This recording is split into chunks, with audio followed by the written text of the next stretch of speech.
નમસ્કાર ખેડૂત મિત્રો, હું છું કેયુર. આપ સૌનું સિજન્ટા પરિવાર તરફથી ફરી એકવાર હાર્દિક સ્વાગત કરું છું. ખેડૂત મિત્રો, આજે આપણે આવી રહ્યા છે લાલપુરના અંદર એક ગામના અંદર કે જ્યાં એક બાપુ છે જે યંગ ફાર્મર છે કે જેમને આપણા મિરાવિસ ડીઓનો ઉપયોગ એમના જીરાના પાકના અંદર કરેલો છે. એમિસ્ટાનો ઉપયોગ પણ એમના જીરાના પાકના અંદર કરેલો છે. તો આપણે એમની જુબાની સાંભળશું કે ખરેખર મિરાવિસ ડીઓ એમના જીરાના પાકના અંદર કેટલા રૂપિયા સરકારક રીતે સાબિત થયું છે. તો બાપુ, તમારું નામ અને નંબર જણાવો પહેલાં. નામ ભાગ્યરાજસિંહ જાડેજા. ઓકે. નંબર 6354166011. ઓકે. તો બાપુ, તમે મને એ કહો કે તમે મિરાવિસ ડીઓનો ઉપયોગ કેમ કર્યો? શા માટે મિરાવિસ ડીઓ જ જીરાના પાકના અંદર? મિરાવિસ ડીઓ કાળી ચરમી ના આવે, કે દાણામાં વજન થાય. ઓકે. એટલે ક્યારે તમે ઉપયોગ કર્યો મિરાવિસ ડીઓ? 45 દિવસ. જ્યારે તમારો જીરાનો પાક 45 દિવસનો હતો ત્યારે ઉપયોગ કરેલો હતો.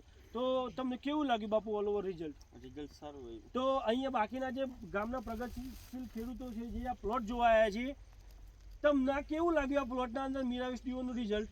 હાથ ઉપર કરી ખરેખર સારું છે. અમે અહીંયા આવ્યા છે એટલે નહીં કહેતા ને તમે ખરેખર સરસ.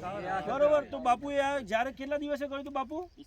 45 દિવસે કર્યું હતું. તો જીરાના પાકના અંદર જ્યારે આવતી સાલ આપણે બધા જીરું મતલબ જે આવનારું જે વર્ષ આવશે ત્યારે જીરાનો પાક જે આજુબાજુના ખેડૂતો કરવાના છે, તો એમનું તમે શું સલાહ આપશો બાપુ? એને મિરાવિસ ડીઓનો છંટકાવ કરાવશું. બરોબર. ક્યારે કેટલા દિવસે કરાવશું? 45 દિવસે. ઓકે. તો જય જવાન, જય જવાન, ધન્યવાદ.